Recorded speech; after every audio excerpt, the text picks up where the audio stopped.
প্রতারণা করিস না, কি করে আমি কোন দিক কম ছিলাম কথা বল, তোর কি চাহিদা মিটাইতে পারতাম না? আমি স্ত্রী যখন সম্পর্ক করে তখন কি একটা বিয়ে তার হাজবেন্ডের দিকে তাকা, সে কি করলো না? ভিডিও কলে বেড়াগোর সাথে কথা বলে উন্না যে সত্তার গুলো জালিং টাকার জন্য বেরোচ্ছে। বিশ্বাস একটি সংসারের সবচেয়ে বড় ভিত্তি, আর সেই বিশ্বাসে ফাটল ধরলে ভেঙে পড়ে একটি সম্পর্ক ছিন্ন ভিন্ন হয়ে যায় একটি পরিবার। এমনই এক ঘটনাকে কেন্দ্র করে মুখোমুখি অবস্থানে দাঁড়িয়েছেন এক সাবেক দম্পতি। একদিকে স্ত্রীর অভিযোগ স্বামীর পরকীয়া, একাধিক বিয়ে এবং প্রতারণা। অন্যদিকে স্বামীর দাবি স্ত্রী বিভিন্ন পুরুষের সঙ্গে অনৈতিক সম্পর্কে জড়িয়ে তাকে ফাঁসানোর চেষ্টা করেছেন।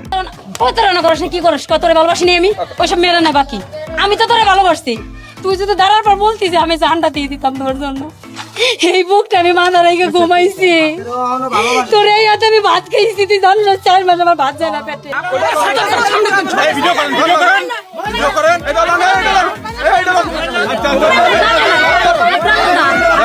আপনি দাঁড়ান, আপনি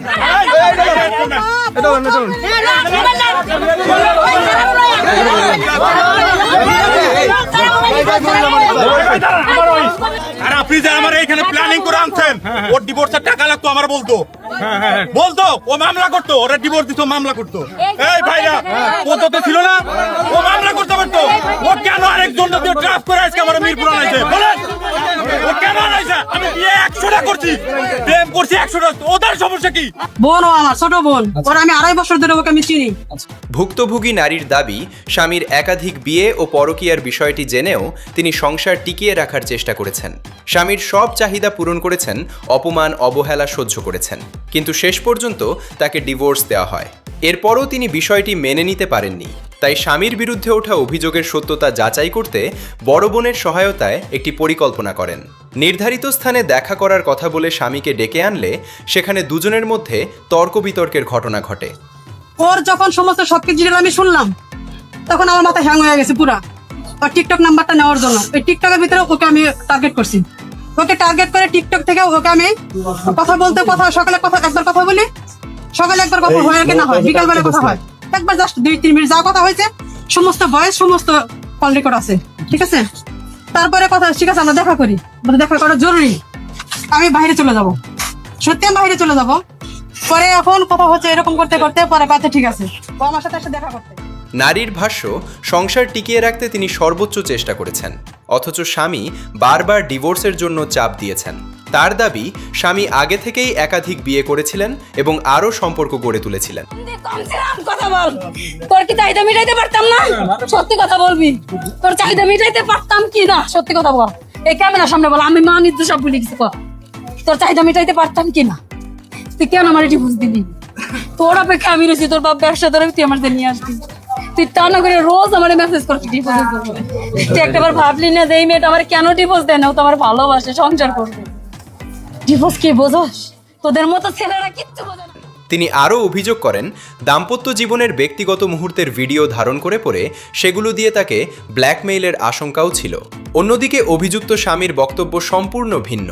তার দাবি স্ত্রীর বিরুদ্ধে দীর্ঘদিন ধরেই বিভিন্ন পুরুষের সঙ্গে অনলাইনে যোগাযোগ ও ভিডিও কলে অনৈতিক সম্পর্কের অভিযোগ ছিল। এসব বিষয় মেনে নিতে না পেরেই তিনি ডিভোর্সের সিদ্ধান্ত নেন। ওই যে 7 না কি বলে, সেখানে যাও ধারা খাই বিয়ে করছে, ওই 7 নম্বরটা থাকা অবস্থা। তারপর একটা নার্সারিরও বিয়ে করছে। এগুলো তোর মায়ের মুখের কথা, আমার মুখের কথা না, ঠিক আছে?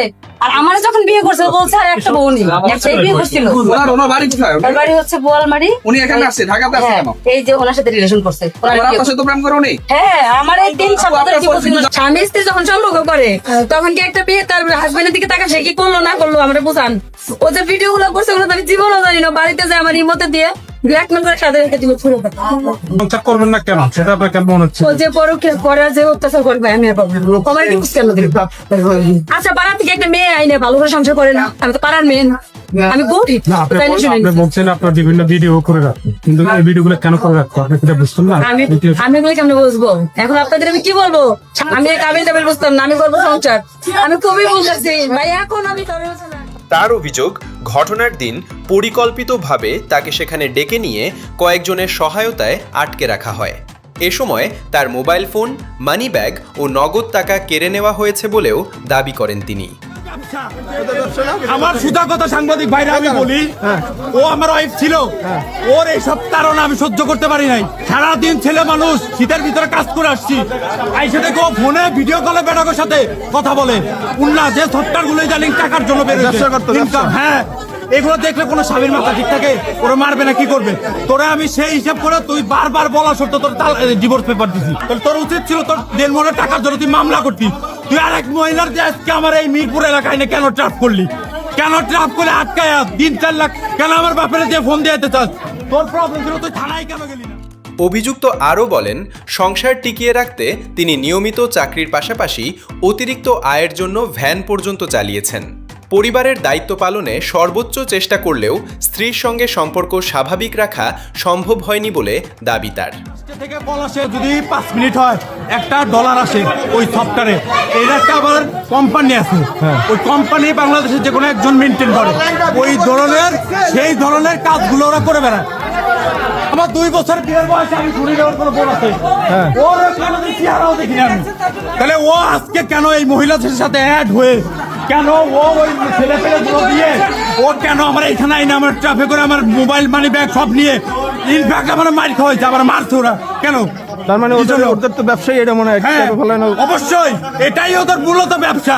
এটা আমি মাইনে নিতে পারি নাই দেখাই ও আমার বাড়িতে আসে না। আমার অসুস্থ মা, তারে আমি ফেলে রাইখে 5টা মাস ওর এখানে কাজ করছি শীতের ভিতরে। এদিকে একই ঘটনায় দুই পক্ষের সম্পূর্ণ ভিন্ন ভিন্ন বক্তব্য সামনে এসেছে। গার্ডেনের ছেলে পেলেদের নিয়ে আমার আটকায় কেন মারলো? কেন আমার ফোন মোবাইল টাকা পয়সা এগুলো কেন নিল? 8জন লোক ছিল, এখন কেউ নাই, দেখেন একটাও নাই, এখন একটাও নাই। দেখেন ওদের সাথে চুক্তি করে যে ছেলেগুলো আসছিল ভাড়া করছিল, সেই ভাড়া করে একটা ছেলে এখানে নাই, একটাও নাই এখানে। চিন্তা করে দেখেন, আমার সর্বোপরি একটা কথা, ও আমার ওয়াইফ ছিল, আমি ওরা তালাক দিছি। ওর মনের টাকা যদি লাগতো ও থানায় যায় মামলা করতো, কোর্টে যায় মামলা করতো। ও কেন আবার আরেকটা মহিলাদের ট্রাপ করে এখানে আনলো? কেন আনলো? আমার সাথে এই প্রতারণা কেন করলো? কার অভিযোগ সত্য এবং কার দাবি সঠিক তা তদন্ত ও আইনগত প্রক্রিয়া শেষ হওয়ার পরই নিশ্চিত হওয়া সম্ভব। চাকরিও করছি, কিছু টাকা এক্সট্রা ইনকাম করার জন্য আমি ওই এলাকার ভিতরে ভ্যান পর্যন্ত চালাইছি 5টা মাস, 1-2 মাস না 5 মাস। এমনও দিন গেছে রাতে 3টার সময় বাসায় গেছে শীতের দিনে। আমার ওখানে 3 মাস ছিল, 4 মাস চলে আসছে রোজার মধ্যে। বুঝতে পারছি, রাতে 2 টানায় 3 টানায় যে কোনো সময় আমার বাসা যেতে হয়েছে। ঠিক আছে, এখন আপনি বলেন, আমি যেহেতু চাকরি করতে আসছি মানে কি ওরে নিতে আইছি?